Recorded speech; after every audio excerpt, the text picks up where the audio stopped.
I carried out mouth-to-mouth on the dying Alpha King. He claimed me as his mate. So there I was, standing in the middle of downtown Seattle during rush hour, hands covered in blood that wasn't mine, performing CPR on a man who looked like he'd walked straight out of a cologne commercial. If that commercial involved getting stabbed in an alley behind a Whole Foods. And the crazy part? The absolutely unhinged part? He opened his eyes, looked straight at me with these glowing amber irises that definitely weren't contacts, grabbed my wrist hard enough to bruise, and said, "Mine." Just that. One word. Mine. Then he passed out again. This story starts with a disaster, but it ends with a claim. Before we dive in, lock yourself in. Like the video, subscribe to Gracie Werewolf Story Bank, and drop your city or country below. Are you watching from Maryland, Pennsylvania, Columbus, Dallas?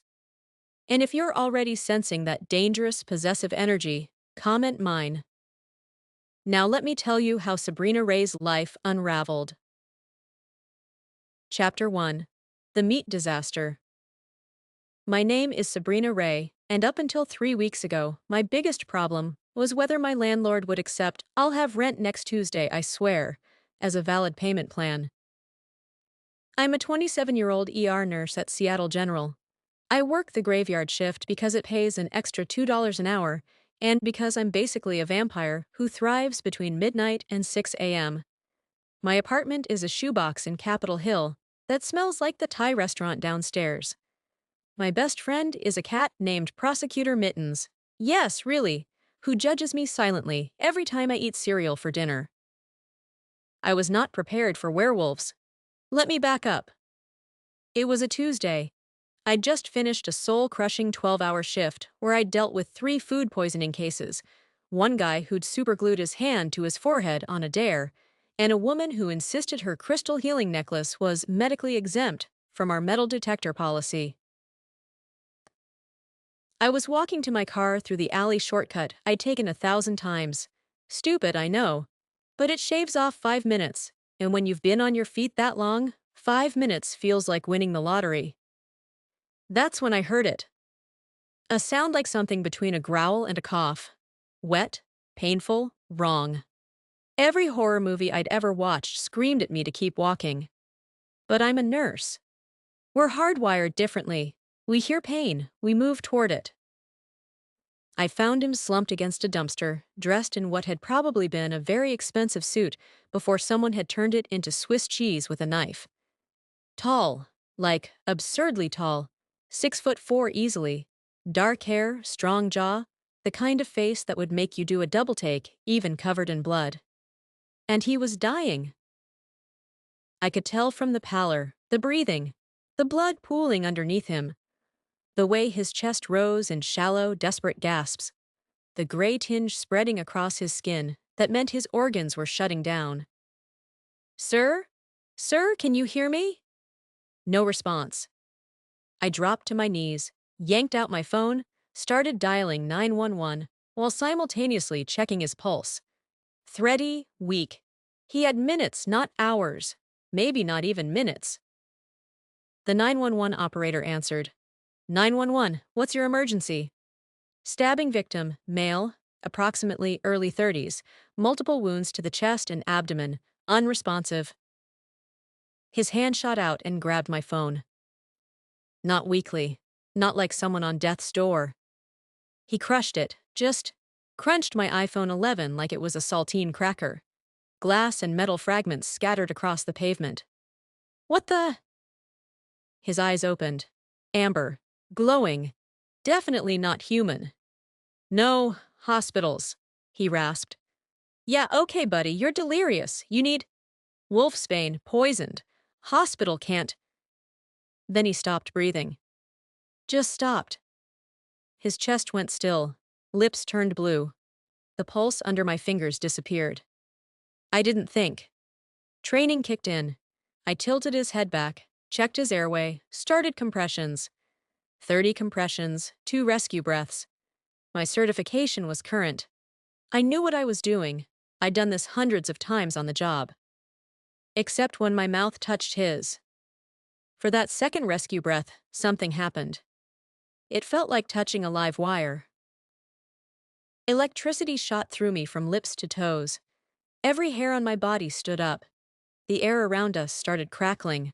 Literally crackling, like static before a lightning strike. The pavement beneath us hummed with energy I could feel vibrating through my kneecaps.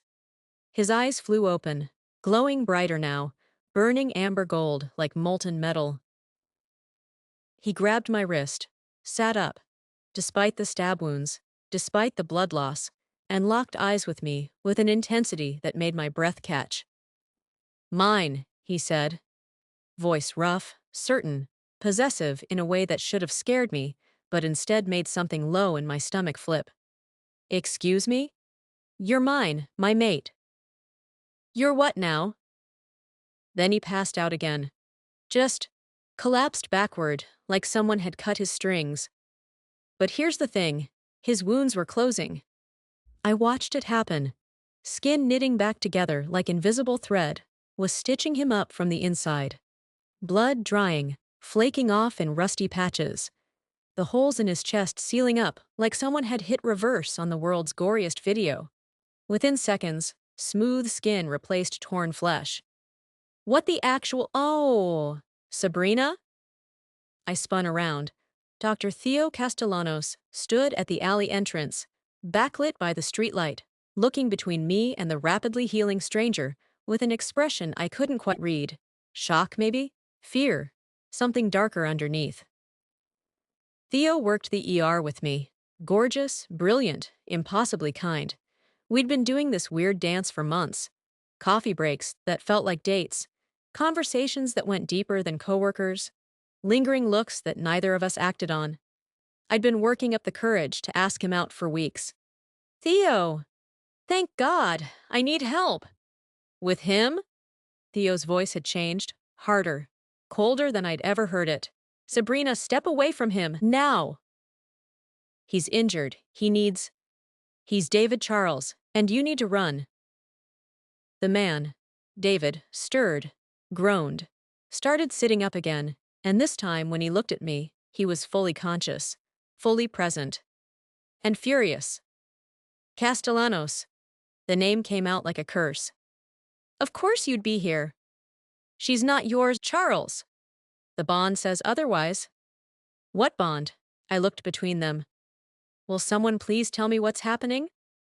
David stood, fully healed now, suit still ruined, but the man inside it was whole and radiating power that made the air feel heavy, oppressive, like standing too close to a bonfire. "You saved my life," he said to me, "gave me breath when I had none. The claiming law is clear." "The claiming law is archaic," Theo cut in. "She's human. She didn't consent to—" "Okay." I held up both hands. My voice came out sharper than intended. "Everybody stop talking about me like I'm not here. Someone explain, in small words, what is happening, or I'm walking away and pretending this fever dream never happened." David smiled. It wasn't comforting. It was the smile of a predator deciding whether to play with its food. "You're my mate. We're bonded now. And that," he gestured to Theo, "is going to be a problem." "Why?" "Because he wants you too." The words hung in the air like smoke, heavy, suffocating. Theo's jaw clenched. He didn't deny it. David took a step toward me.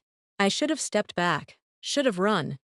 Instead, I stood my ground, chin up, refusing to be intimidated by glowing eyes and cryptic declarations. "I don't know what kind of game you two are playing," I said, "but I'm not interested. I'm going home. I'm going to feed my cat. I'm going to pretend I didn't just watch a man heal from fatal stab wounds in 30 seconds. "You can't," David said simply. "Watch me. They'll come for you now." "Who?" "The ones who tried to kill me. They saw you, smelled the bond forming. You're a target now." My stomach dropped. "That's insane." "That's reality." He pulled off his ruined suit jacket, revealing a blood-soaked shirt underneath. But the skin beneath was flawless. "Welcome to my world, Sabrina Ray. It's brutal, dangerous, and you're stuck in it now whether you like it or not." "Because I gave you CPR?" Because you gave me life when I was dying. Because some ancient magic decided we're compatible. Because fate, or biology, or whatever you want to call it, has tied us together. His eyes met mine. And there's no undoing it. Theo moved closer. You don't have to listen to him. Come with me. My pack can protect you. Your pack? I laughed. It came out slightly hysterical. What, are we in a gang now? Is this West Side Story with supernatural creatures? Close enough, David muttered. This is insane. This is absolutely insane. Yes, they both said in unison. Then they glared at each other. And I realized my boring, predictable life had just imploded in the space of 10 minutes. All because I'd tried to save someone's life. Chapter 2. The Revelation Forced Education. Turns out, Seattle has a thriving supernatural community, and I'd been walking through it my entire adult life without knowing. The coffee shop I loved? Owned by a witch? The tattoo parlor down the street? Vampire front. That weird store that only sold artisanal meats? Werewolf supply shop. I learned all this in Theo's apartment, which he'd dragged me to after David Charles, apparently the alpha king of the Pacific Northwest Pack, had collapsed again from something called wolfsbane poisoning. Wolfsbane is like kryptonite for werewolves, Theo explained, setting down a cup of tea I hadn't asked for. Whoever stabbed him knew exactly what they were doing. Werewolves. We're talking about werewolves. Yes. Like Howl at the Moon, Silver Bullets, Teen Wolf werewolves. Some of that is accurate, most is Hollywood nonsense. Theo sat across from me. And for the first time since I'd known him, he looked exhausted. Guilty. Sabrina, I should have told you. I wanted to tell you so many times. You're one of them. I'm a beta in the Cascade Pack. We're rivals with David's pack. Have been for decades. My brain felt like a computer, trying to run too many programs at once. Every certainty I'd built my life on, science, logic, reality, had just been tossed out the window. And this bond thing he mentioned? Theo's jaw tightened. The claiming law, it's ancient. When a wolf is dying and a person, supernatural or human, saves their life with direct life force transfer, a bond forms. It's rare. Most of the time it doesn't trigger. But with alphas, it's different? Alpha bonds are absolute, unbreakable. He's going to feel drawn to you, protective, possessive. That's insane. I don't even know him. It doesn't matter to the bond. I stood, started pacing. My scrubs still had his blood on them. This was too much. Too weird. Too fast. I'd gone from a double shift at Harborview to learning werewolves were real in less than 6 hours. My phone buzzed. Except my phone was destroyed. The buzzing was coming from my pocket anyway. I pulled out the crushed remains of my iPhone, and somehow, impossibly, the screen was lit up with a text from an unknown number. Mar. Unknown. You're in danger. They'll come for you now that you're connected to me. Stay with Castellanos if you must, but don't trust his pack. DC? How was he texting from my broken phone? Theo leaned over, read the message, and his expression darkened. He's already trying to control you. Or warn me. I looked at Theo. Really looked at him. The guy I'd been crushing on for months suddenly felt like a stranger. Is he right? Am I in danger? Yes. From? From whoever tried to kill him. From pack politics you don't understand. From David himself if you're not careful. Theo reached for my hand, and his touch was warm, familiar. Sabrina, I've cared about you for months. Longer. I was trying to find the right way to tell you what I am, to introduce you to this world slowly. But now I'm bonded to your enemy. He's not my enemy, it's complicated. How complicated? Theo's phone rang. He glanced at it, swore under his breath. I have to take this, don't leave, please. He stepped into the bedroom. I sat there, in this weird liminal space between my old life, where the biggest drama was shift schedules and whether I could afford both Netflix and Hulu, and this new reality where werewolves and magical bonds existed. My hands were shaking. I pressed them flat against my thighs, tried to slow my breathing, like I did after particularly rough traumas in the ER. This was a trauma, just a different kind. The apartment door opened. I jumped, ready to scream. David Charles walked in like he owned the place. Fully healed, changed clothes, now in dark jeans and a black Henley that should have looked casual, but on him looked like armor. His eyes found mine immediately, and I felt something tug low in my chest. Not attraction, something deeper, more primal. You need to come with me. How did you get in here? The lock is a joke. He crossed the room in 2 strides, moving with the kind of predatory grace you don't see on humans. They're coming. We have maybe 5 minutes before. Before what? Before the wolves who tried to kill me come to finish the job. And now that you're bonded to me, you're a target too. My stomach dropped. Why would I be a target? Because killing an alpha's mate is the fastest way to weaken him. Break the bond. Break the alpha. I didn't ask for this bond.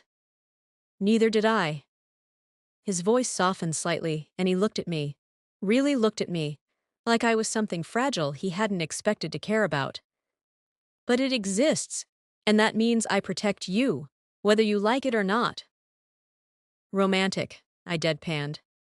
He almost smiled. Come with me. I have safe houses, security, resources. She's not going anywhere with you. Theo stood in the bedroom doorway, and he looked different. Taller, broader, eyes glowing the same amber gold as David's. His whole body was vibrating with barely contained aggression. Castellanos, you really want to do this? She stays here. She's under Cascade Pack protection now. She's my mate. A bond she didn't choose. Okay. I stood between them, adrenaline spiking through my exhaustion. Both of you need to back off. I'm not property. I'm not a prize. I'm a nurse from Capitol Hill who just wanted to go home and watch the Great British Bake Off. They both stared at me. I'll make my own decisions, thank you. And right now, I'm deciding that both of you are acting like territorial dogs. No pun intended. And I need space to think. There's no time, David said. The window exploded inward. Glass shattered everywhere. I screamed, hit the ground, felt Theo cover me with his body, as something massive and snarling landed in the living room. A wolf. Actual wolf. Fur, fangs, claws, the works. Except it was the size of a small horse and its eyes glowed red. David shifted. I watched a human man turn into a wolf in less than 2 seconds. His wolf was huge, bigger than the attacker, with silver-black fur and those same burning amber eyes. The sound of bones breaking and reforming made my stomach lurch. They collided midair. Theo shifted too. His wolf was russet-colored, leaner but fast. The apartment suddenly felt tiny, with 3 massive wolves crashing through furniture. And I, the only human in a room full of werewolves trying to murder each other, army crawled toward the kitchen, grabbed a cast-iron skillet, because apparently my life had become a cartoon, and tried not to hyperventilate. The fight was brutal, fast, vicious. Blood splattered across the walls. Furniture splintered. The red-eyed wolf lunged for David's throat, and I felt pain lance through my own chest like I'd been hit. The bond. I could feel him, feel his rage, his determination, his fear, not for himself, but for me. 2 more wolves crashed through the window. David's voice, somehow in my head, which was a new layer of weird, rumbled, "Run!" I ran. Chapter 3. The Safe House Forced Proximity. I made it 3 blocks before David, back in human form, somehow fully clothed again, don't ask me how, caught up to me. You're fast for a human. I'm motivated by terror. He grabbed my arm, pulled me into another alley. Apparently, alleys were going to be a theme in my life now, and placed his palm against the brick wall.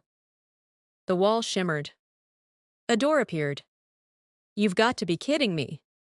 Safe house, warded against tracking spells and scent trails. They won't find us here. What about Theo? Something flickered across David's face. He can handle himself. Those things were trying to kill him too.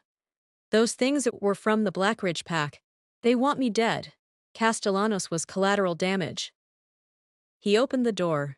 Inside was honestly way nicer than my apartment. Exposed brick, modern furniture, floor-to-ceiling windows that somehow overlooked the Seattle skyline despite us being in an alley. Magic. Right. That was a thing now. I stepped inside. The door vanished behind us. So, I said, trying to keep my voice steady, your life is just constantly attempted murder? Occupational hazard of being Alpha King. He moved to a cabinet, pulled out a first aid kit. You're bleeding. I am? He pointed to my arm. Sure enough, a cut from the glass. I hadn't even felt it. Adrenaline's a trip, I muttered. He approached slowly, like I was a spooked animal. May I? I held out my arm. His touch was gentle, careful, totally at odds with the violence I'd just witnessed. He cleaned the wound, applied antiseptic, wrapped it in gauze with the efficiency of someone who'd done this 1,000 times before. You're good at that. I've patched up a lot of injuries. From attempts on your life? Among other things. I studied him. Up close, without the blood and chaos, he was unfairly attractive. Strong features, dark hair that fell just long enough to be interesting, and those eyes. Even without the glow, they were striking.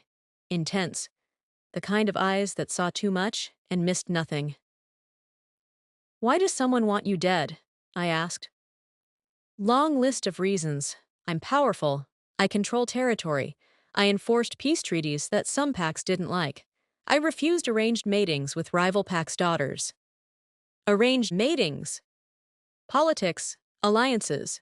Same as human royalty, just with more fur. And now I'm caught in the middle of Werewolf Game of Thrones because I gave you CPR.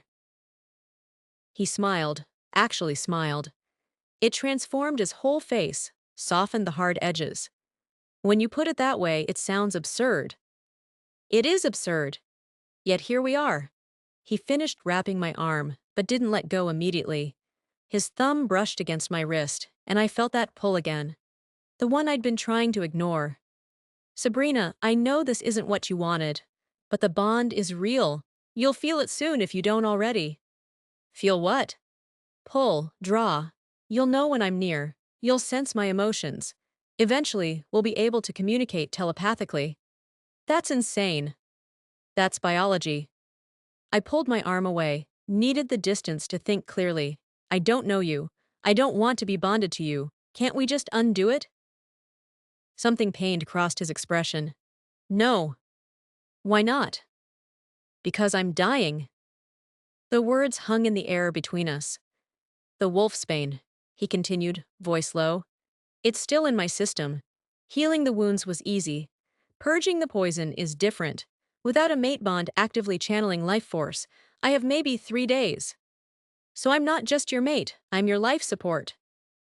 Essentially. I laughed. It came out slightly unhinged. This is the worst Tuesday of my entire life. Would it help if I said you're handling it better than most humans would? Not really, no. My phone, the broken one that apparently still worked through sheer supernatural stubbornness, buzzed again. Theo, are you safe? Where are you? Please respond. I showed David the text. His jaw tightened. Don't tell him where we are. Why? He helped me. He wants you too. The way he looks at you. He's been circling, waiting for his chance. That's not fair. Theo's been nothing but kind. Kind. David's voice turned sharp, cutting. Castellanos is the heir to the Cascade Pack. His father wants to merge our territories. A bonding between you and him, instead of you and me, would give them leverage. That's paranoid. That's politics. I texted Theo back. I'm safe, with David. I'll call you soon. The response was immediate. Don't trust him, please. I turned off the phone. My head was pounding, and I couldn't tell anymore if it was exhaustion, or the bond, or just the sheer weight of the last 12 hours crashing down on me. I need sleep, and food, and possibly a nervous breakdown. David gestured toward a hallway. Bedrooms through there. Kitchen is stocked. Take whatever you need. Where will you sleep? Couch. This is your safe house, and you're giving me the bed? You're my mate. Your comfort is my priority. There was something in the way he said it, matter of fact, like it was the most obvious thing in the world, that made my chest tighten. David?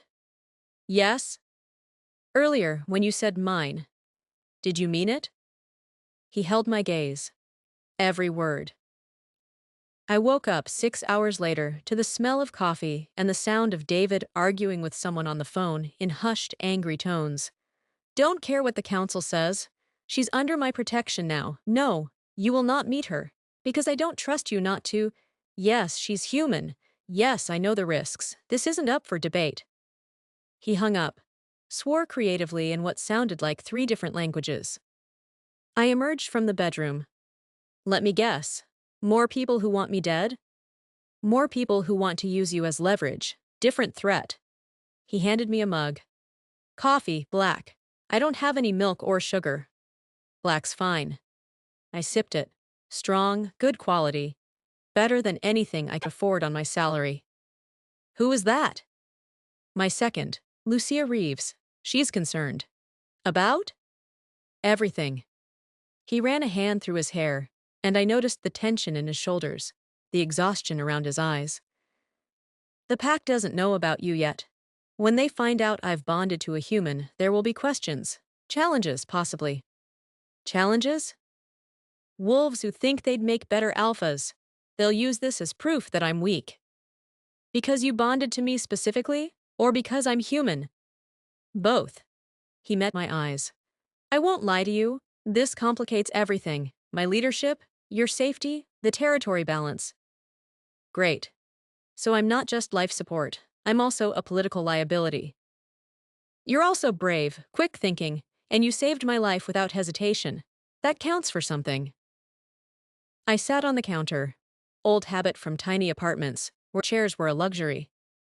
Tell me about the bond. All of it. I want to know what I'm dealing with. David leaned against the opposite counter, and for a moment he just looked at me. Really looked at me, like he was trying to memorize my face. The mate bond ties 2 souls together. You'll feel what I feel eventually. Strong emotions bleed through. Danger to one affects the other. Physical distance becomes painful after the bond settles fully. How long does that take? Depends. For some, days. For others, weeks. For an alpha bond, he hesitated. Hours. Hours. The bond is already forming. You probably felt something when I touched you earlier. A spark. Warmth. Recognition. I had felt it. I'd been trying to ignore it, but it was there. This low hum under my skin whenever he was close. What else? Your scent will change. Start carrying my scent. Other wolves will know you're claimed. Possessive much? It's not about possession. It's about protection. A claimed mate is off limits. Harming one is declaring war on their alpha. And if I don't want to be claimed? His expression shuddered. Then I die, and you'll feel the bond tear apart from the inside. It's been described as having your soul ripped out while still conscious. That's horrifying. Yes. I set down my coffee. You said you're dying. How do we fix that? The bond needs to be completed, fully sealed. What does that mean? It means... He shifted uncomfortably, and for the first time since I'd met him, he looked uncertain. The life force transfer needs to be mutual and intentional. When you gave me breath, it created the connection. To seal it, we need to seal the bond through physical union. I wasn't going to phrase it that crudely, but yes. I laughed. Couldn't help it. The absurdity of it all was just too much. Of course. Of course that's the solution. Because my life is now a paranormal romance novel. It doesn't have to be immediately. We have time. 3 days, you said. I can hold on longer if you're in agonizing pain? No. I hopped off the counter. Look, this whole situation is completely unhinged, but I'm not going to let you die because I'm squeamish about werewolf biology. He stared at me like I'd just spoken in tongues. You're serious. I'm practical. If sleeping together saves your life and completes this bond that's apparently now permanent, then we deal with it. I crossed my arms. But I have conditions. Conditions. 1. You don't get to dictate my life. Bond or no bond, I'm my own person. 2. You're honest with me. No pack politics nonsense. No withholding information for my own good. 3. I still get to see Theo and my friends. You don't get to isolate me. David considered this, and I could see him weighing each condition, calculating the cost. Agreed, with one addition. What? You wear this. He pulled a pendant from his pocket, silver, with an intricate wolf design etched into the metal. It's charmed. If you're in danger, I'll know immediately. That's a tracking device. It's protection. It's both. Yes. He didn't apologize for it, didn't try to dress it up as anything other than what it was. Take it or leave it. I took it, fastened it around my neck. The metal was warm against my skin, almost alive, pulsing faintly with energy. When do we do this? I asked. The sealing thing. Whenever you're ready. I'm not going to be ready, but we should do it soon, before something else tries to murder us. He smiled. That rare, transforming smile that made him look younger, less burdened. You're remarkable. I'm terrified and running on spite. Still remarkable. Chapter 4. The Sealing. Theo's arrival. The thing nobody tells you about supernatural bonding rituals is that they're awkward as hell. David had set up the bedroom with candles. They help focus the energy, he'd explained, and I'd changed into, well, I was still in my scrubs because I literally had no other clothes here. This is weird, I said. Agreed. We're essentially strangers. Yes. But we're about to seal a permanent magical bond through physical intimacy. Yes. I sat on the edge of the bed. You're not making this less weird. He sat beside me, not touching, but close. The space between us felt charged, heavy with something I couldn't name. Would it help if I told you I've never done this before either? Bonded? Any of it. Mate bonds are rare. Most wolves never find their true mate. We make political matches, companionship bonds, but this, he gestured between us. This is once in a lifetime. No pressure. Immense pressure, actually. I turned to face him. David, I'm going to be honest. I find you attractive. That's not the issue. But I don't know you. And this feels transactional? Yeah. He reached out slowly, giving me time to pull away, and tucked a strand of hair behind my ear. His fingers were warm, calloused. Then let's change that. Ask me anything. Anything? Anything. Okay. Why were you in that alley? Why were you alone if you're this important Alpha King with enemies everywhere? His hand dropped. I was meeting someone, an informant who claimed to have information about the Black Ridge Pack's movements. It was a trap. Why not bring backup? Because I'm an arrogant fool who thought I could handle it. His voice turned bitter. I've been Alpha King for 8 years.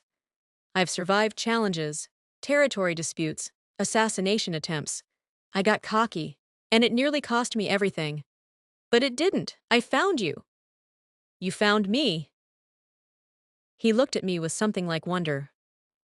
Out of millions of people in Seattle, you were the one walking through that alley. You were the one who stopped. You were the one whose life force was compatible with mine. Fate? I don't know. Maybe. Probably. The bond doesn't form randomly. I touched the pendant he'd given me, felt its warmth pulse against my skin. Tell me something real, something nobody else knows. He was quiet for a long moment. When he spoke, his voice was softer than I'd heard it. I'm tired. Of? All of it. The politics, the constant vigilance, never being able to trust anyone completely. I became Alpha at 24 because my father was killed in a challenge. I've spent 8 years holding territory, making alliances, putting out fires. I'm 32, and I feel ancient. There was such raw honesty in his voice that something in my chest ached. I became a nurse because I wanted to help people, I offered. But most days I'm just exhausted. Understaffed shifts, patients who scream at me, insurance companies that deny necessary care. I go home and I'm too tired to do anything but feed my cat and watch TV. Prosecutor Mittens. I blinked. How do you know my cat's name? The bond. I'm getting flashes of your memories. Your apartment. The scrubs you keep meaning to replace. The coffee shop you go to every Thursday. That's invasive. That's the bond. It goes both ways. You'll start seeing my memories too. Great. Can't wait for trauma flashbacks from assassination attempts. He smiled. It's not all violence. There are good memories too. Yeah? Running through the forests outside the city at night. The way the pack feels when we hunt together. Connected. Purposeful. Watching the sunrise from the top of the Space Needle before tourists arrive. You can get up there? Perks of being alpha. I know people. We sat there, in candlelight, sharing pieces of ourselves. And slowly, the awkwardness faded.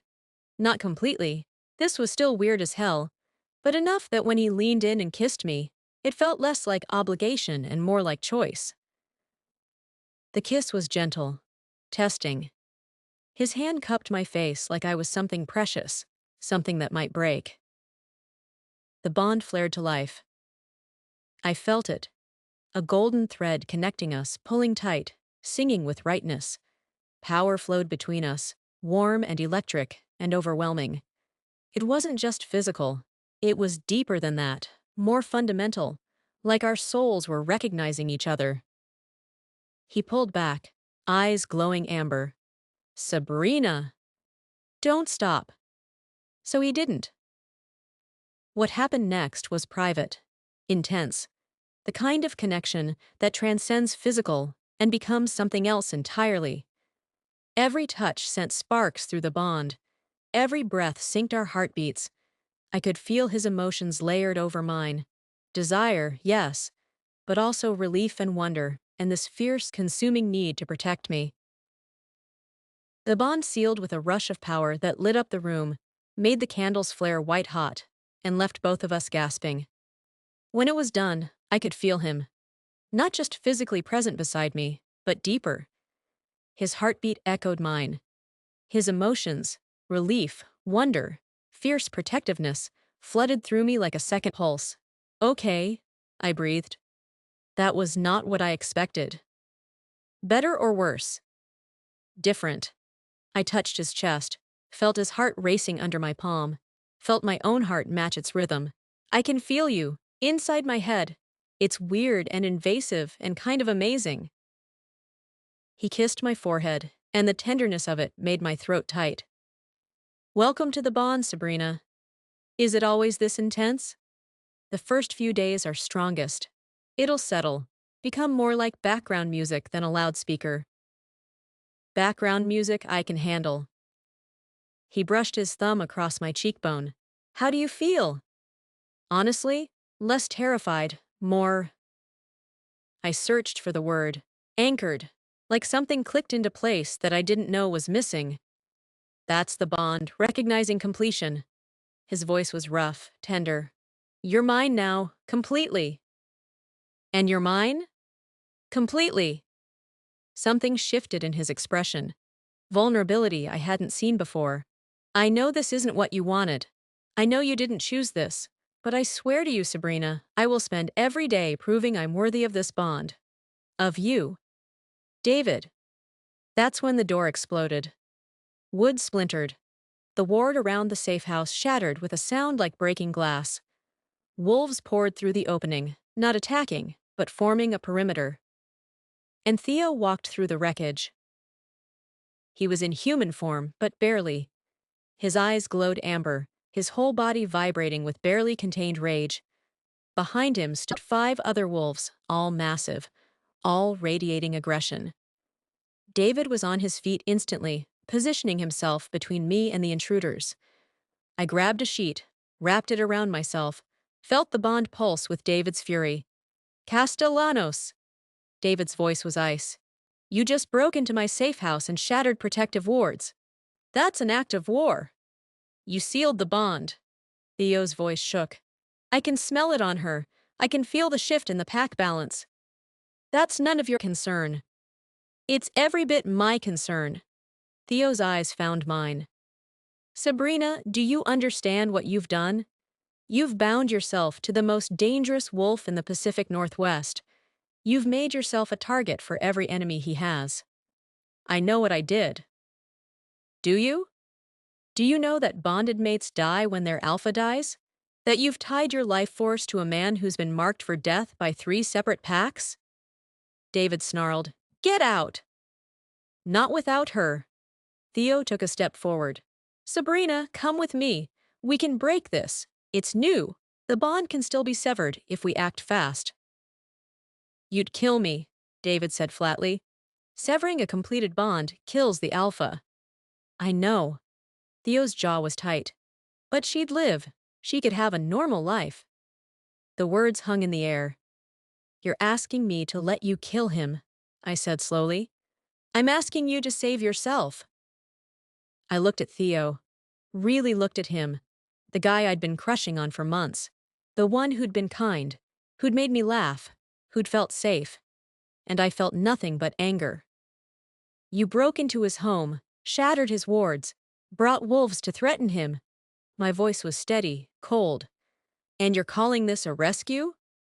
Sabrina. Chapter 5. The Confrontation Betrayal. Theo stood in the doorway, wolf form halfway between human and beast, eyes wild with something between rage and heartbreak. Get away from her! David moved faster than should have been possible, putting himself between me and Theo, already half-shifted. His muscles rippled under skin that was trying to decide whether to be human or fur. Castellanos, stand down! You forced the bond! Theo's voice was barely human, distorted by the partial shift. You manipulated her. I manipulated nothing. She made her choice. She doesn't understand what she's done. I grabbed the sheet, wrapped it around myself, and stood on shaking legs. I'm right here. Stop talking about me in third person. Theo's eyes found mine. The anger in them cracked, showing hurt underneath, raw and bleeding and aimed directly at me. Sabrina, please. You don't know what he is. What he's done. Then tell me. He's killed innocents, enforced laws that destroyed families. He's not the hero you think. I never said he was a hero. I stepped around David, ignoring his protective growl that vibrated through the bond. Theo, I know this looks bad. Looks bad? You've bonded yourself to the most dangerous alpha in the Northwest. To save his life. And what about yours? Theo's voice broke. The sound of it. This man I'd known for months, who'd always been steady and calm, completely fracturing, made my chest ache. Don't you get it? You're marked now. Every enemy he has will come for you. Every pack that wants power will use you. You've painted a target on your back that will never go away. David's hand found mine. The bond pulsed reassurance through our connection, warm and steady. She's under my protection. Nothing will touch her. Your protection? Theo laughed, and it was bitter enough to taste. Your protection is what got your last mate killed. The room went cold. David's voice dropped to something deadly, something that made my hindbrain scream danger. Don't. She deserves to know. Theo looked at me, and his eyes were pleading. 5 years ago, David had a chosen mate. Political bond, not true mate, but real enough. Her name was Isadora. She was the beta's daughter from the Olympic pack. Someone got to her, poisoned her, killed her slowly over 3 days while David was away handling territory disputes. I felt David's anguish through the bond. Raw, ancient, buried so deep I hadn't sensed it before, locked away in some dark corner of his soul. He never found who did it. Theo continued relentlessly. But everyone knows it was a message. Get close to David Charles, pay the price. That's enough. David's power filled the room, suffocating, pressing against my skin like atmospheric pressure before a storm. Leave, now! Not without her. She's not yours to take. And she shouldn't be yours to endanger. They moved simultaneously, two predators launching at each other with lethal intent. I stepped between them. Stupid. Definitely stupid. Probably the stupidest thing I'd done in a night full of stupid decisions. I put a hand on each of their chests, felt their hearts hammering, felt the barely contained violence thrumming under their skin. Both of you, stop! Nobody's taking me anywhere because I'm not a possession. The power in the room was suffocating. Two alphas on the verge of tearing each other apart. And me, the idiot human in the middle, with nothing but audacity and a sheet. Through the bond, I felt David's rage, but underneath it, guilt, grief, fear that Theo was right, that everyone who got close to him ended up dead. Theo, I said quietly, keeping my voice steady despite my racing heart. I appreciate that you're trying to protect me. I do, but I made this choice, knowing the risks. You didn't know. I knew enough. And yeah, maybe I'll regret it tomorrow. Maybe I'll wake up and realize I've made the biggest mistake of my life. But right now, in this moment, David was dying, and I couldn't let that happen. I looked at him, saw the pain in his amber eyes. Even if we just met, even if this is insane, I couldn't watch someone die when I had the power to save them. Theo's shoulders sagged. Some of the rage drained out of him, leaving only exhaustion. You're too good. That's always been your problem. It's not a problem. In this world, it will get you killed. His voice was soft now, defeated. I was falling for you, Sabrina. These past few months, working up the courage to tell you what I am, planning how to introduce you to my world slowly, safely. And now, I know. My throat was tight. I'm sorry. Don't apologize for saving someone's life. He looked at David. Just promise me you'll protect her. Actually protect her, not like... Don't finish that sentence, David warned. Like you protected Isadora? David lunged. Theo shifted completely, fur and fangs erupting in a shower of torn clothing.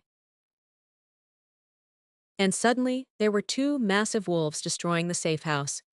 David's silver-black form colliding with Theo's russet one in a fury of claws and teeth. I scrambled backward, hit the wall, screamed at them to stop. But they were beyond hearing, beyond reason. Just two predators settling dominance the oldest way they knew. Through the bond, I felt David's fury so intensely it made my head spin. But also his pain. 5 years of grief and guilt channeled into violence. Furniture shattered under their weight. Walls cracked. The ward on the door flickered and died with a sound like breaking glass. And then another voice cut through the chaos. Commanding, female, absolutely done with everyone's nonsense. Enough! A woman stood where the door had been. Tall, dark-skinned, probably early 30s, wearing tactical gear that looked both practical and expensive. She radiated authority that made both wolves freeze mid-strike, caught in her presence like flies in amber. Lucia, David's voice, somehow human despite the wolf form, rumbled. Alpha. She didn't sound impressed, didn't sound afraid, just tired. You're making enough noise to alert every pack in a 10-mile radius. Control yourself. David shifted back to human, fur melting into skin in that impossible transformation that I still couldn't wrap my head around. He was breathing hard, bleeding from a gash on his shoulder that was already knitting itself closed. Theo remained wolf form but backed off, still growling low in his chest. Lucia's eyes found me, sharp, assessing, missing nothing. You must be the human. Sabrina, and yes? Congratulations. You've bonded yourself to the most complicated wolf in North America. She looked at David. We have a problem. What kind of problem? The council knows about the bond. They're calling for an emergency session tomorrow night. They want to meet her.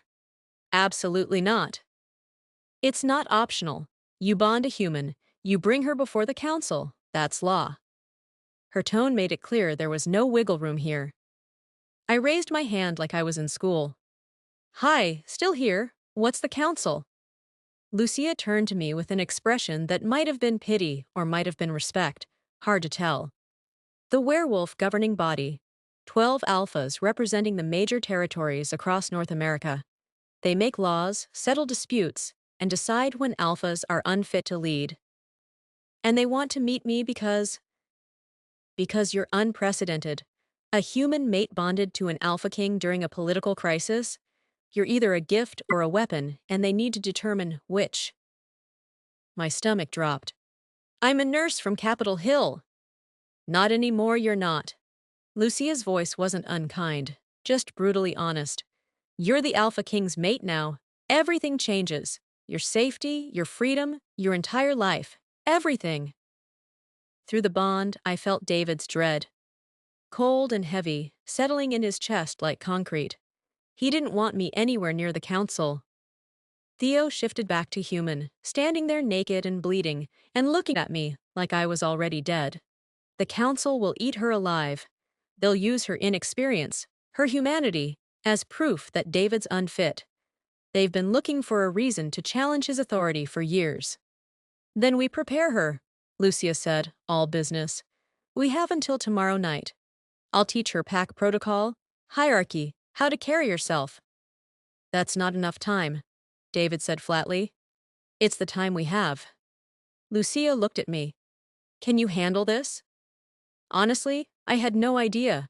My brain was still processing the fact that a werewolf governing body existed, that I was about to be scrutinized by 12 alpha wolves, and that apparently my terrible Tuesday had somehow become an international supernatural political incident.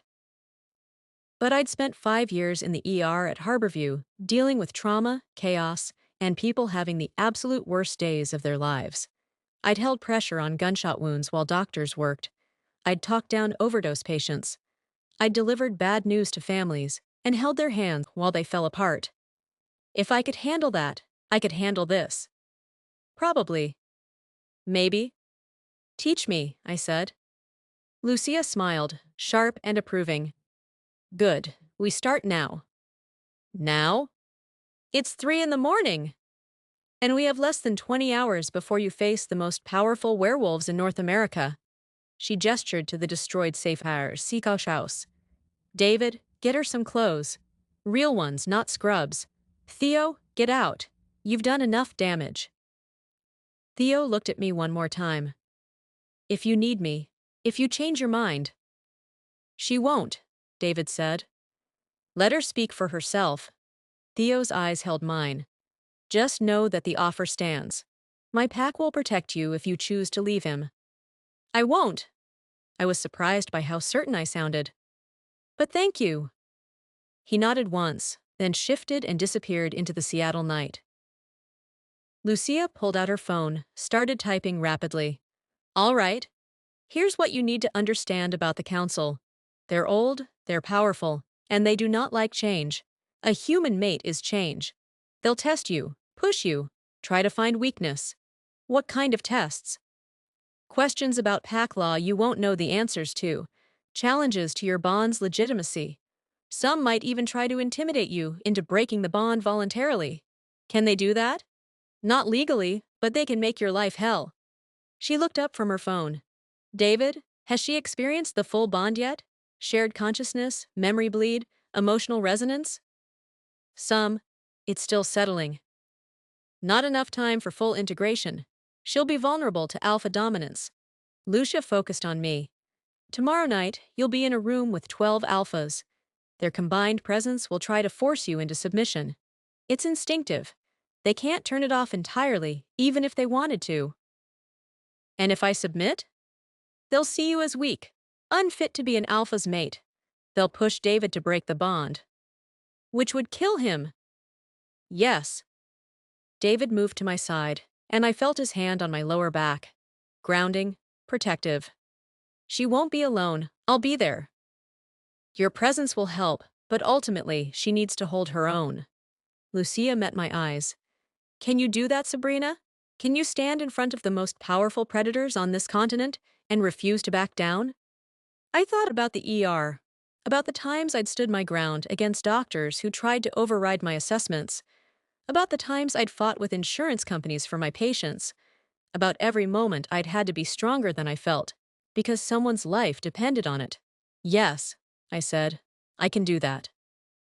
Through the bond, I felt David's pride, fierce and warm and absolutely certain. Lucia smiled again. Then let's get to work. Chapter 6. The Preparation Pack Integration. Turns out, werewolf politics make congressional hearings look straightforward. Lucia spent the next 18 hours turning me into a crash course expert on pack dynamics.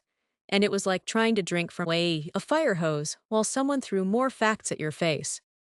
First rule, she said, pacing David's safe house living room, which had been magically repaired overnight by someone she called the witch on retainer. Never show fear. Wolves can smell it. Literally. It triggers predator instinct.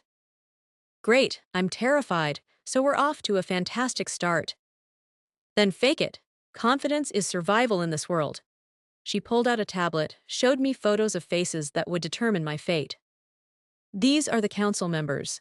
Memorize faces and pack affiliations. You need to know who's an ally and who wants you dead. 12 alphas stared back at me from the screen.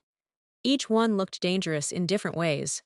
Garrett Stone, Rocky's pack. Old school, traditional, thinks humans are beneath wolves. He'll test you immediately, and he won't be subtle about it. Fantastic. Yuki Tanaka, Pacific Rim pack. Shrewd, calculating.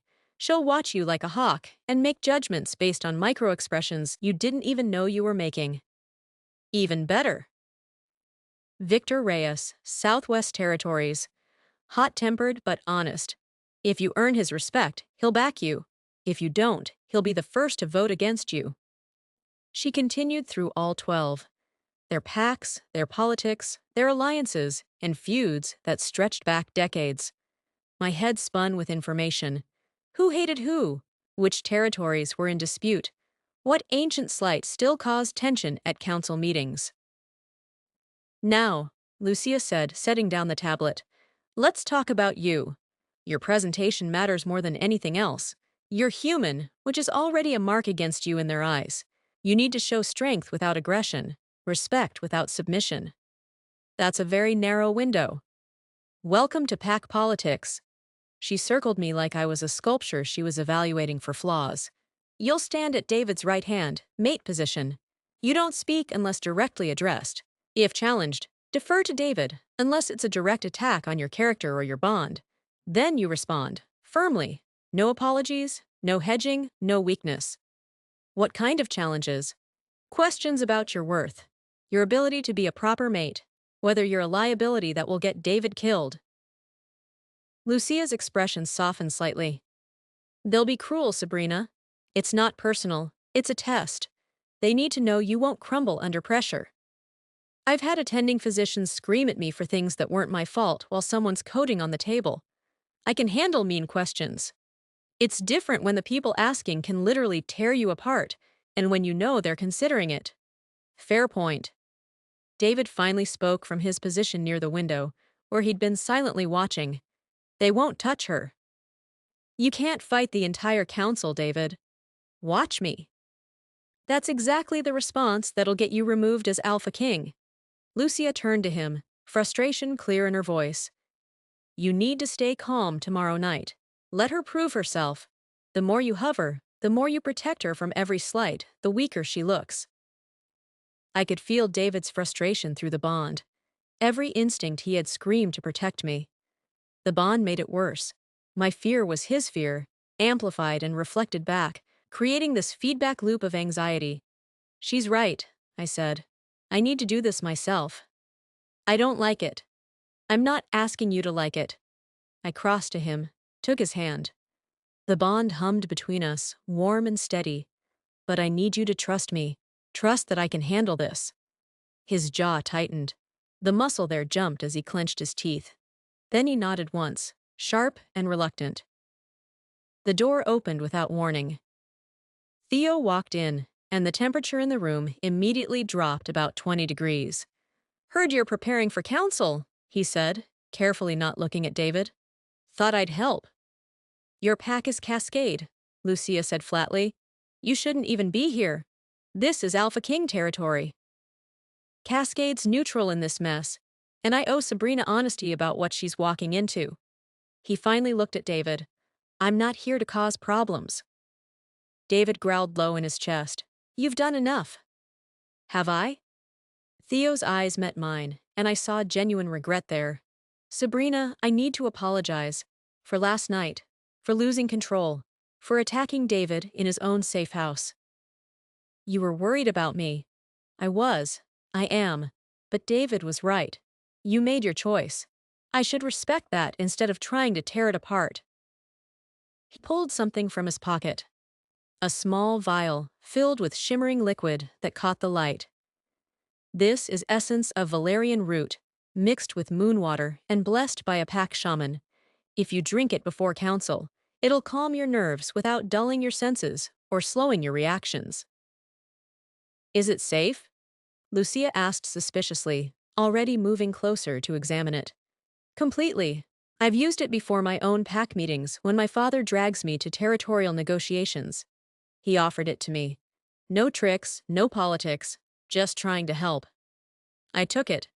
Through the bond, I felt David's jealousy spike, sharp and possessive, but he didn't stop me. Thank you, Theo. He nodded, started to leave, paused at the door. Sabrina? For what it's worth, I think you're strong enough to survive this. Stronger than any of them realize, including David. Then he was gone.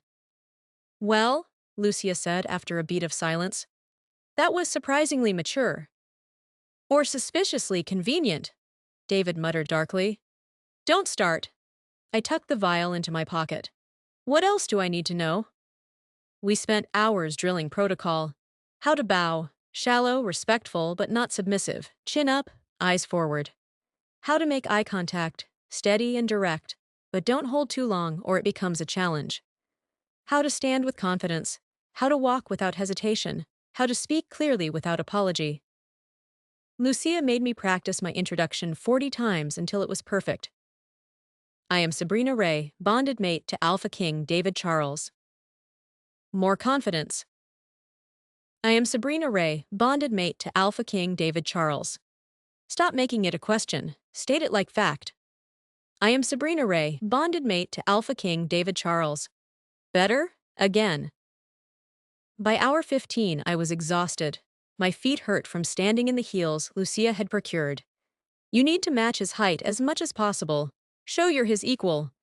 And my head pounded from information overload. Break, David ordered, using that alpha voice that made the air pressure change. She needs rest. She needs preparation. She needs rest.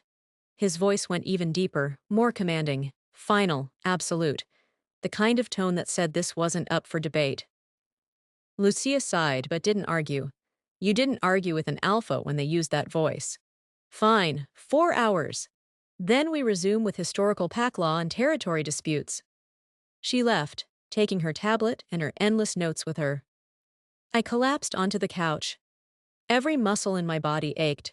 This is harder than nursing school, and nursing school almost killed me.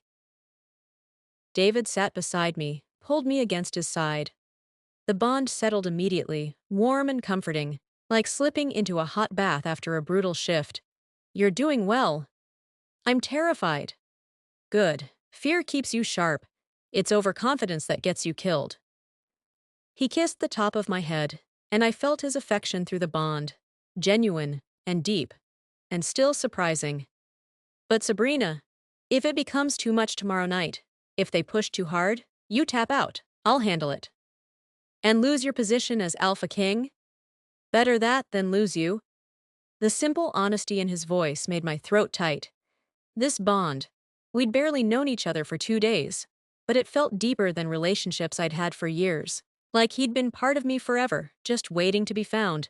Like I'd been incomplete and hadn't known it. David? Tell me about Isadora. He stiffened against me. That's not... Please. I turned to look at him. If I'm walking into council tomorrow night, I need to know what happened. The real story, not Theo's version, designed to scare me away from you. He was quiet for so long, I thought he wouldn't answer.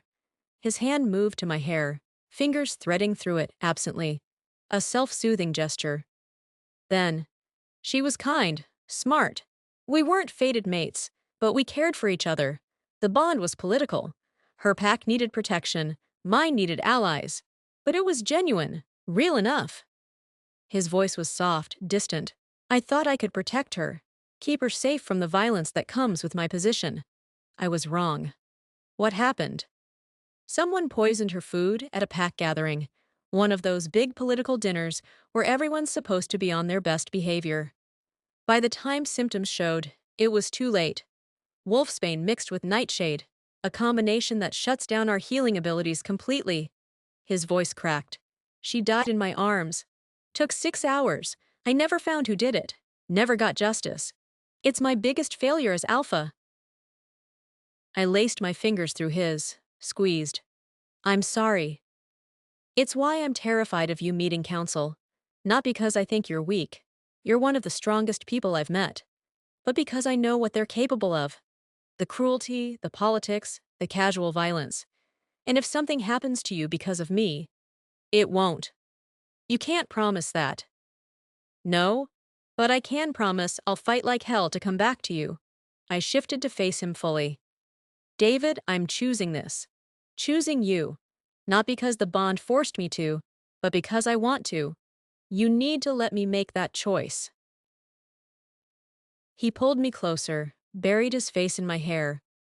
Through the bond, I felt his fear and his love tangled together, so tightly they were inseparable. And for the first time since this chaos began, I felt like maybe, just maybe, we'd survive this. The council chamber was underneath Pike Place Market, because apparently supernatural creatures love dramatic irony. Lucia led us through a hidden entrance, a door marked Employees Only, next to a fish vendor that opened into a stone staircase descending deep underground. The walls were carved with symbols that glowed faintly blue as we passed, pulsing like a heartbeat. Last chance to run, I muttered, trying to joke, but my voice came out shaky. You've got this, Lucia said.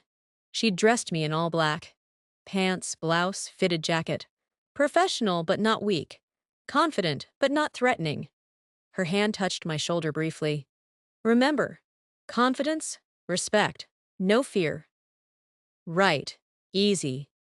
We emerged into a massive circular chamber that looked older than Seattle itself. 12 thrones arranged in a semicircle, each one carved from different stone. Granite, obsidian, marble. 12 alphas already seated, watching our entrance with predatory focus. The pressure was immediate, suffocating. All that power concentrated in one space made my lungs tight, made it hard to breathe. It was like standing underwater. David's hand found mine.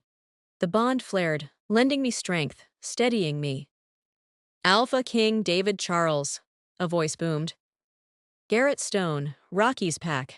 Traditional, thought humans were beneath wolves. He was massive, probably 60, with silver hair and a face like weathered stone. You've called emergency council. Speak. David stepped forward, pulling me with him into the center of the chamber. I've completed a mate bond. I present Sabrina Ray, my chosen and bonded mate. Silence. Then Yuki Tanaka, Pacific Rim Pack, spoke. Her voice was silk over steel, deceptively soft. A human. How unexpected. The bond chose her, David said. I merely accepted what fate provided. Did you? Brennan Ashford leaned forward. Mid-40s, sharp features, calculating eyes. Pacific Northwest Territories. Or did you manipulate circumstances to force a bond when your political position was weakening? 3 assassination attempts in 6 months.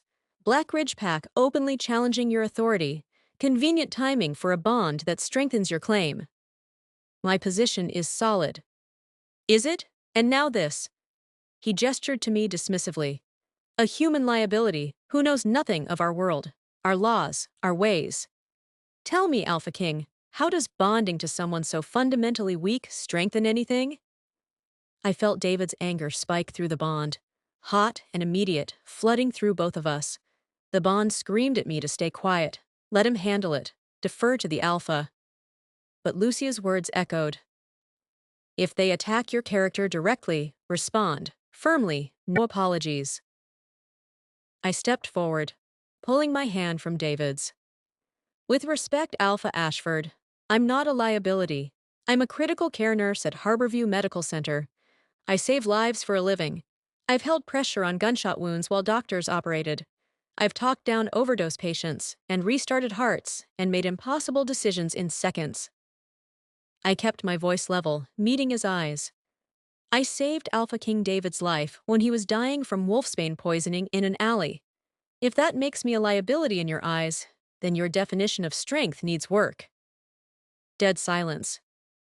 Then Garrett Stone laughed, a sharp barking sound that echoed off stone walls.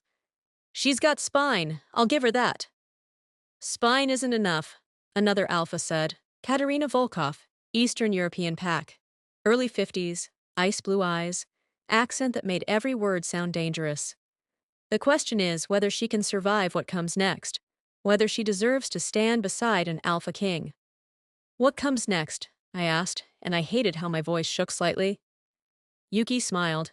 It didn't reach her eyes. The trials, of course. If you wish to be recognized as Alpha King's mate by this council, you must prove your worth. 3 trials, 3 tests of strength, wisdom, and loyalty. My stomach dropped. David's hand was back on mine, gripping tight. That's not standard protocol. For wolf mates, no, Garrett interrupted. For human mates bonding to an Alpha King during a time of political instability, unprecedented situation calls for unprecedented measures. The council votes, Yuki said, her eyes never leaving mine. All in favor of requiring the trials before recognizing this bond? 11 hands raised. Only David's remained down. The trials are set, Garrett declared. Beginning tomorrow night. 3 tests over 3 nights. Fail anyone, and the bond is dissolved. Your mate returns to human life, memory wiped clean of our world. You, Alpha King David Charles, will be stripped of your position for poor judgment and endangering the secrecy of our kind. And if I succeed? I heard myself ask. Yuki's smile widened, showing teeth. Then you survive. Congratulations. You'll be recognized as Alpha King's mate, with all the rights and protections that entails. What are the trials? David demanded. That would defeat the purpose, Victor Reyes said. Southwest Territories, the hot-tempered one. She faces them blind, like we all did. You're wolves. She's human. Then she should have thought of that before bonding to an Alpha King. Garrett's voice was final. The vote is cast. The decision stands. The chamber erupted in approving growls and what I could only describe as hostile laughter. David turned to me, and through the bond I felt his rage and his fear and his guilt all tangled together. We can refuse. Walk away. I'll abdicate. No. I kept my voice low. If I walk away now, they'll see me as weak. See us both as weak. This is the only way forward. The trials could kill you. Or they could prove I belong here. I squeezed his hand. Trust me, like I trusted you. Lucia appeared at my elbow. The first trial is tomorrow night. 24 hours to prepare. I suggest we don't waste them. We turned to leave. One more thing, Yuki called out. During the trials, Alpha King David cannot interfere, cannot help, cannot even be present. These are her trials. She faces them alone. David's grip on my hand turned painful. Absolutely not. Those are the terms, Garrett said. Accept them or refuse the trials entirely. Choose. Through the bond, I felt David's anguish, the impossibility of the choice. I made it for him. I accept, I said clearly. All terms. 3 trials, no help. I'll prove I deserve this bond. The council members exchanged looks, some impressed, some skeptical, some openly hostile. We left the chamber in silence. And I realized, walking into that council meeting wasn't the real test. The real test was about to begin. And I had absolutely no idea what I just agreed to. But I had 24 hours to find out. and I was going to need every single second. Chapter 7. The Trial's Unexpected Alliance. Let me get this straight, I said, pacing David's safe house at 2 a.m. I have to complete 3 magical trials designed to break me. And if I fail, you lose everything and I get my memory erased? That's the situation, yes. And you didn't think to warn me this might happen? Because it shouldn't have happened. David's frustration bled through the bond like acid in my veins. The trials haven't been invoked in 70 years. They're archaic, cruel. The council pulled them out specifically to destroy you. They're also law, Lucia said from the doorway. She looked like she hadn't slept in days. Dark circles under her eyes, hair pulled back in a messy knot, still wearing yesterday's tactical gear. I've been researching all night.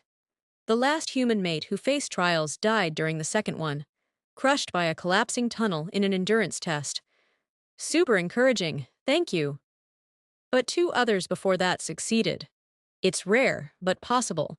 One became a legendary alpha mate who united 3 warring packs. The other is still alive, runs a sanctuary in Oregon for supernatural refugees. I stopped pacing. My feet hurt. My head throbbed. I'd been awake for 20 hours straight, and my body was running on pure adrenaline and spite. What are the trials? They're different for everyone. Tailored to test specific weaknesses. Lucia pulled out her tablet, fingers flying across the screen. Usually it's strength, wisdom, and loyalty, but how those manifest depends on the council's assessment of you. They watched you during the meeting, cataloged every micro-expression, every hesitation, every moment of doubt. So they'll design them to make me fail. Some will. Garrett Stone wants you dead, not literally, but broken enough that David loses credibility. Yuki Tanaka is more interested in seeing if you're genuinely intelligent or just lucky. Brennan Ashford, she paused. He's unpredictable, could go either way. What about the others? 5 will vote against you no matter what you do. 3 might be swayed if you're impressive enough. The rest are waiting to see which way the wind blows. Lucia set down the tablet. You need to be perfect. One mistake, one moment of weakness, and they'll use it to justify stripping the bond. Through the bond, I felt David's rage. Not at me, at the council, at the situation, at his own helplessness. He wanted to tear them apart for putting me through this. Wanted to challenge every alpha who'd voted for the trials. Wanted to burn down the entire system that threatened his mate. Hey, I said, moving to him. My legs felt like lead.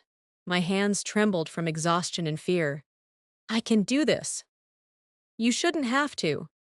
But I do, so let's focus on preparation instead of anger. He pulled me close, rested his forehead against mine. His skin was warm, feverish.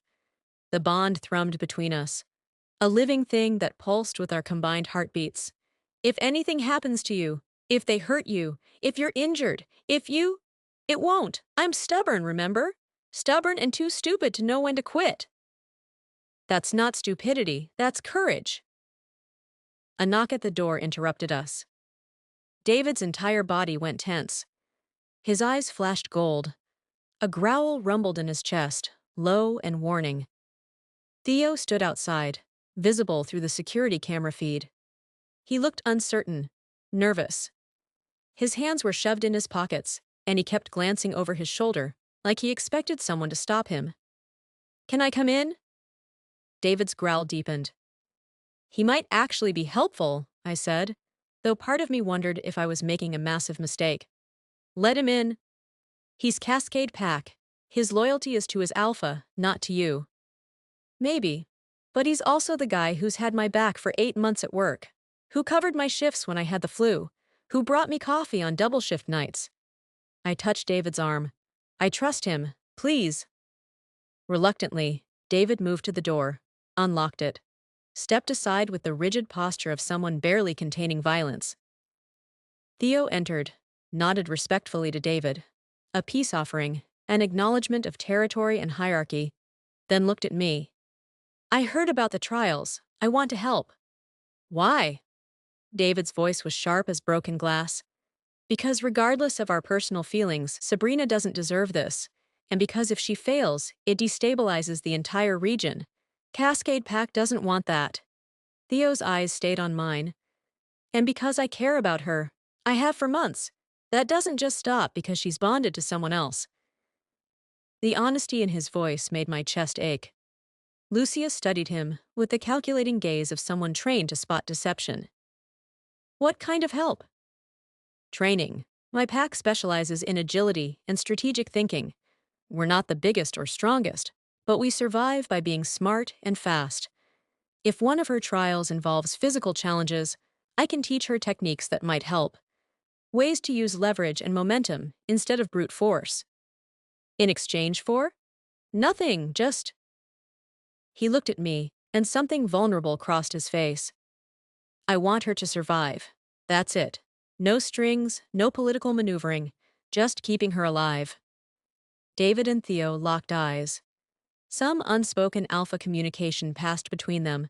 Challenges, assessments, territorial negotiations, happening in micro-expressions I couldn't decipher. The air in the room felt thick, heavy with testosterone and wolf dominance and barely controlled aggression. Finally, David nodded. Once. Sharp. Fine. But you train her here, where I can monitor. You try anything. I won't. You try anything, and bond or no bond, I'll rip your throat out. Understood. And so began the strangest 48 hours of my life. Theo taught me how to fall without breaking bones, how to tuck and roll, how to distribute impact across muscle instead of joints, how to turn momentum into advantage. His pack techniques were different from David's, less about raw power and dominance, more about efficiency and intelligence and survival. You're human, he said during one session, after I'd failed to climb a practice wall for the 6th time. My arm shook. My fingers were raw. You can't overpower supernatural threats. Your muscles won't regenerate like ours do. You can't heal broken bones in hours, but you can outthink them. Use your size, your perceived weakness as an advantage. Make them underestimate you, then strike where they're not looking. He showed me pressure points, weak spots and wolf anatomy, how to use an opponent's weight against them. David taught me about pack bonds, how to read wolf body language, the subtle ear flicks and tail positions that signaled aggression or submission or curiosity, how to project confidence even when terrified, how to stand like someone who belonged, who had every right to be there, who wouldn't be moved. Wolves respect strength, he said, but they also respect certainty. Act like you know exactly what you're doing, even when you're faking it, and half the battle is won. Lucia drilled me on history, politics, potential riddles, and their answers. She pulled up case studies of previous trials, made me analyze what had worked and what had failed, forced me to think strategically about every possible scenario. The wisdom trial usually involves some kind of puzzle or moral dilemma, she explained, showing me records from 70 years ago.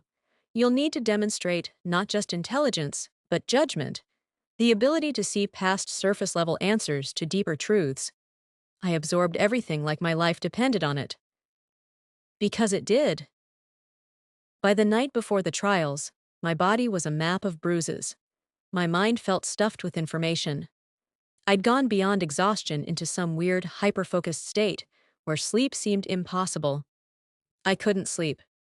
Every time I closed my eyes, I saw worst-case scenarios, saw myself failing, saw David's face when they ripped the bond apart, saw my memories dissolving like sugar in water until I forgot he'd ever existed.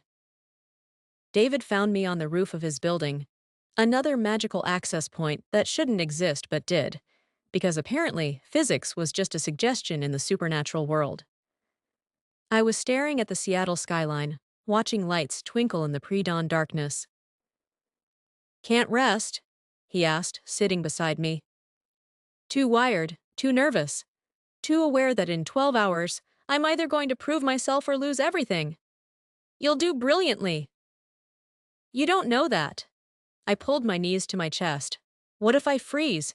What if I'm not smart enough or fast enough or brave enough? What if... I know you.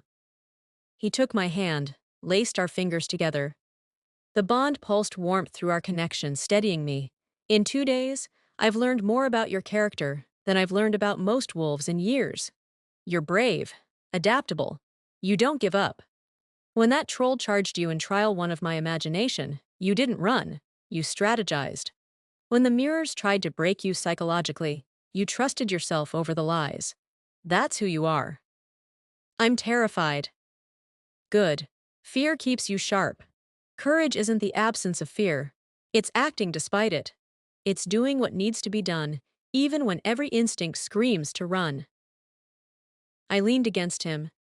Through the bond, his certainty steadied me. His absolute conviction that I would survive this, would triumph, would come back to him. David, if I fail, you won't. But if I do, and they erase my memory, will you find me again? He was quiet for a long moment. Wind whipped across the rooftop, carrying the smell of salt water and city exhaust, and something wild underneath. Even if you forgot me, the bond exists.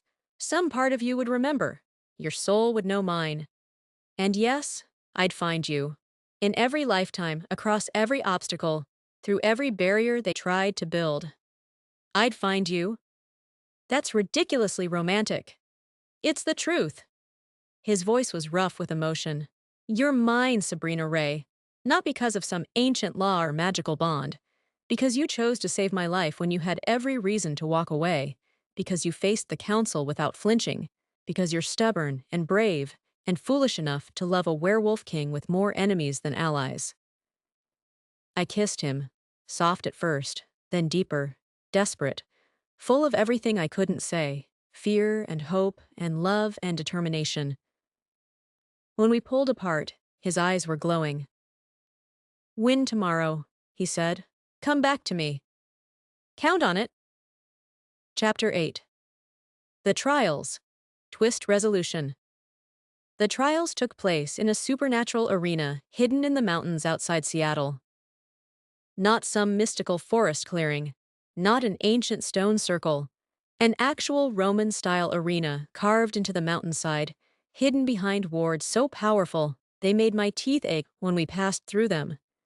The kind of place where blood had soaked into the earth for centuries.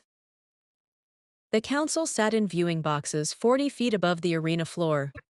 12 thrones, 12 alphas, all watching me like I was the main course at a feast they'd been anticipating for decades. Hundreds of wolves from various packs filled the stands.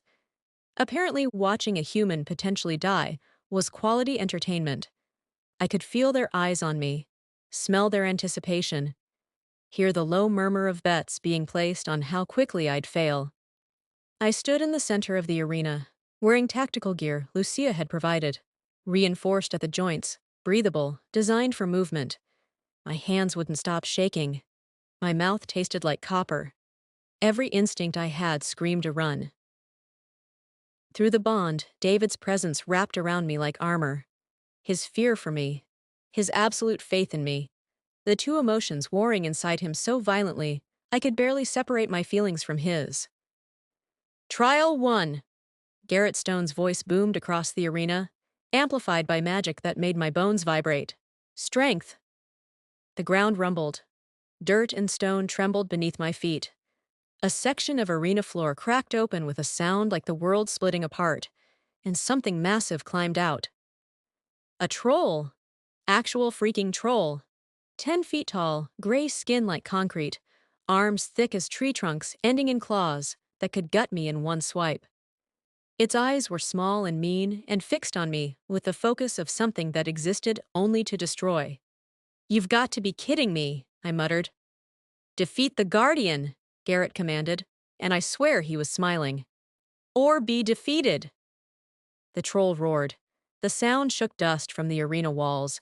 Wolves in the stands howled in response, a chorus of bloodlust that made my skin crawl. I ran. Not away. Theo's training kicked in like muscle memory. I ran toward the arena wall, using my smaller size to slip through the gap between two support pillars. The troll swung at me. Its fist crashed into stone where I'd been standing half a second earlier, leaving a crater the size of a car. I ducked, rolled, came up near a pile of equipment left deliberately in the arena. Weapons! Of course, they'd provide weapons. Make it look fair, while knowing most humans couldn't lift half of them. I grabbed a staff, couldn't lift the sword, the warhammer was a joke, and used it to vault onto a higher platform. My arms screamed, my shoulders burned, but I made it up, landing hard on my knees. The troll followed, surprisingly fast for something that size. It climbed with the efficiency of something that had crushed prey this way hundreds of times. But trolls are strong, not smart. That's what Lucia had said. All muscle, minimal strategy. I led it in circles around the platform, wearing it down, watching how it moved. It favored its right side, overextended on every swing, leaving its left flank exposed for half a second each time. When it lunged again, I dropped to my stomach. Let it sail over me. Used the staff to sweep its legs mid-jump. It crashed face first into the platform. The entire structure shuddered. I drove the pointed end of the staff into the soft spot behind its knee. The pressure point Theo had shown me. The place where even supernatural creatures had vulnerable tendons. It bellowed. A sound of genuine pain that made me feel sick. I wasn't a fighter. I was a nurse. Causing pain felt wrong on a cellular level. But I didn't stop. I grabbed a net from the equipment pile, heavy, reinforced with metal weights, and threw it over the troll's head while it was disoriented. Then I ran to the pulley system mounted on the arena wall, the kind used to lift heavy equipment, and started hauling. The net tightened, rose, lifted the troll's upper body off the ground until it dangled, roaring helplessly, clawing at the net that only tightened more with every movement. My arms felt like they were tearing off. My hands bled where the rope cut into my palms, but I held on. Trial 1 complete, Garrett announced. He sounded annoyed, like I'd ruined his plans for a quick execution. The arena erupted. Not just howls this time, actual applause, shocked approval from wolves who'd bet against me and lost. David's pride flooded through the bond, warming me from the inside, so intense it made my eyes sting. I barely had time to catch my breath before Yuki Tanaka stood.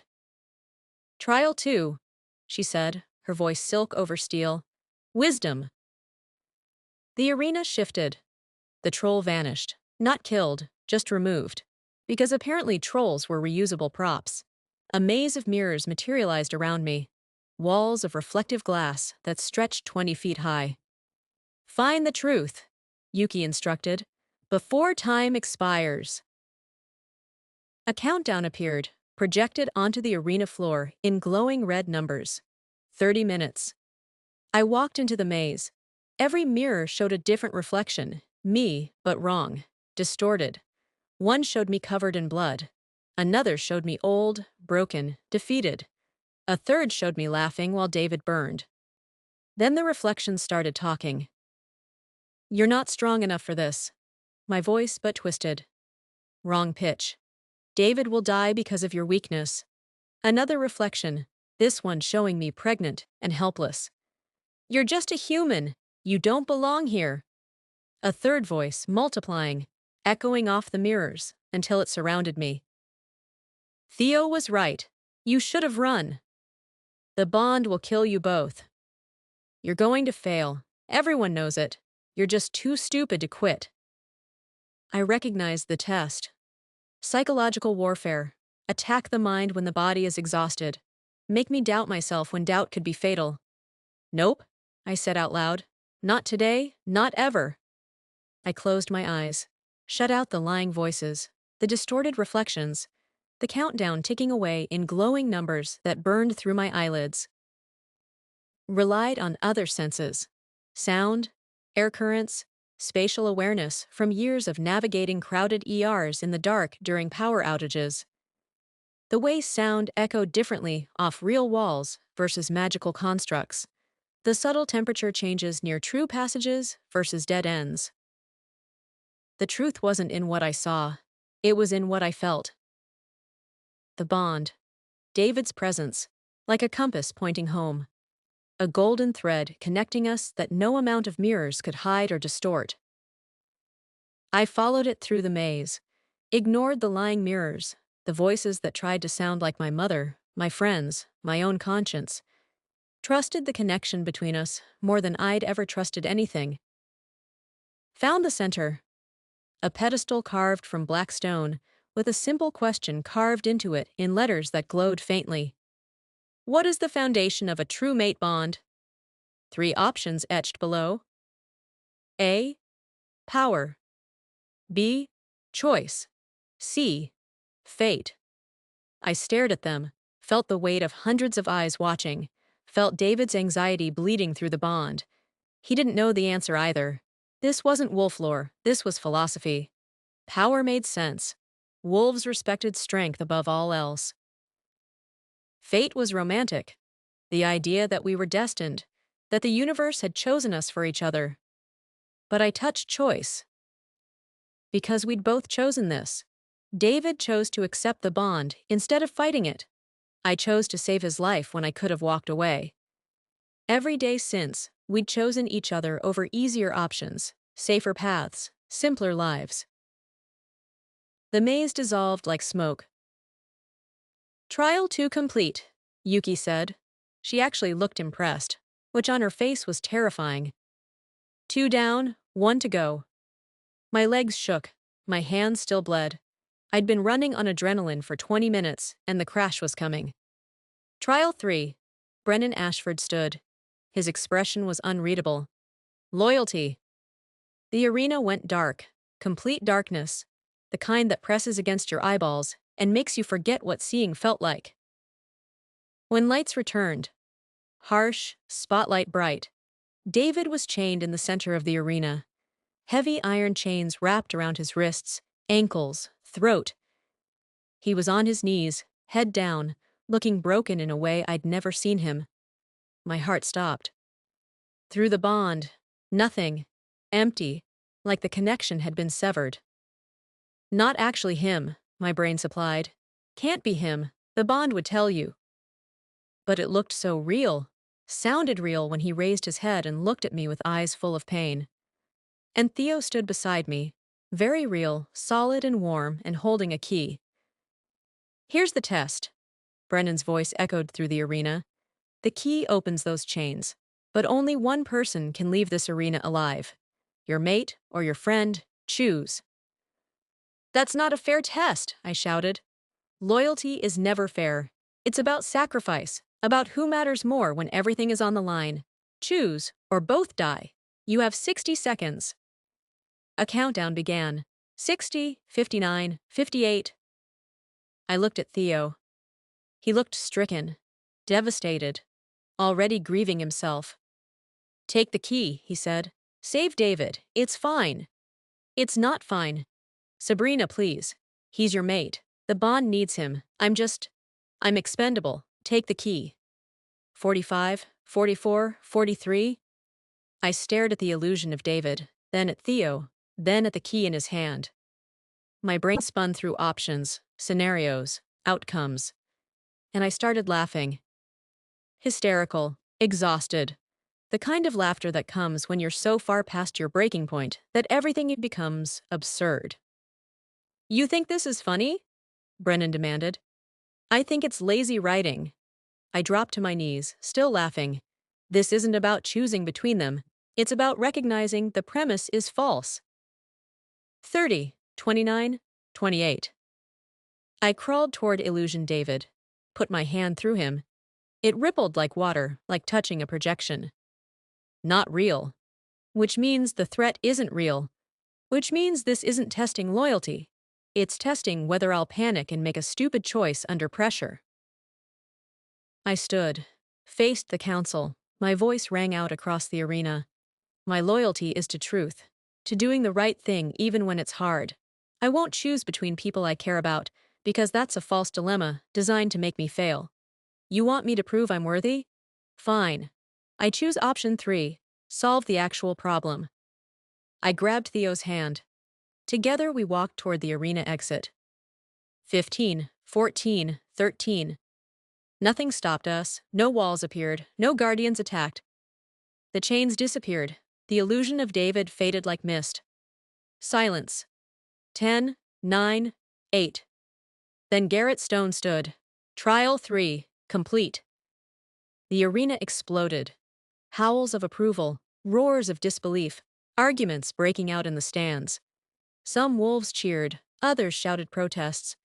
The council looked divided, some impressed, others furious. David was suddenly there. Real David, solid and warm and alive. He swept me into his arms, and I collapsed against him, every muscle in my body giving out at once.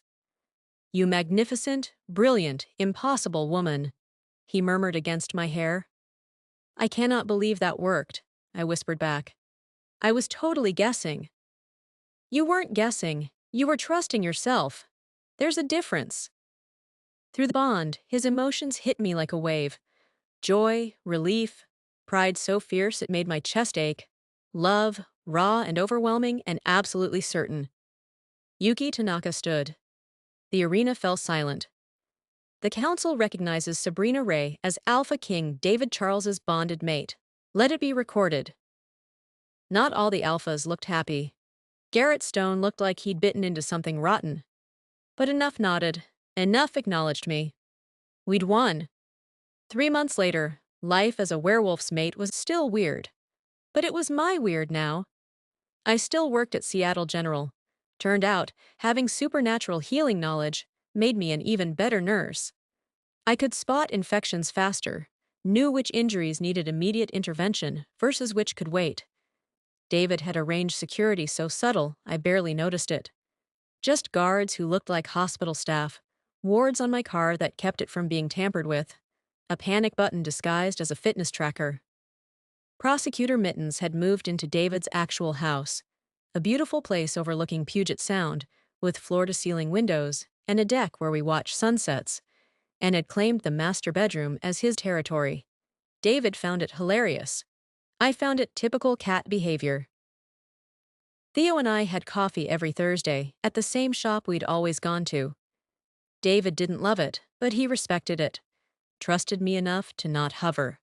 The three of us had formed an unlikely alliance that was actually stabilizing regional pack politics. Cascade and Pacific Northwest territories were cooperating for the first time in decades. The council still watched me, waiting for me to fail, to prove them right about humans being too weak for this world. I didn't plan to give them the satisfaction. "Hey," David said, finding me on our dock at sunset. The water was calm, reflecting pink and orange clouds. "What are you thinking about?" "How my life went from boring to insane in one Tuesday." "Regrets?" I pulled him down for a kiss. Through the bond, love and certainty flowed between us. 3 months in and it still felt new, still made my heart race. "Not even one." He smiled against my lips. "Good, because I'm keeping you." "Possessive." "Absolutely." His arms tightened around me. "You're mine, forever." And somewhere behind us, Prosecutor Mittens yowled his approval. "If you made it this far, if you followed Sabrina through dying alphas and mate bonds and supernatural politics, thank you. Stories like this exist because you listen, because you care, because you show up. If this story meant something to you, drop a comment below. Tell me what you thought. Tell me where you're listening from. New York, Nashville, New Zealand, wherever you are. Your engagement keeps this channel alive. If you loved this werewolf romance journey, smash that like button, subscribe to Gracie Werewolf Storybank, and hit the notification bell so you never miss another story. Share this with someone who needs a little supernatural romance in their life. And remember, sometimes the most powerful bonds are the ones we never see coming. Until next time, stay wild.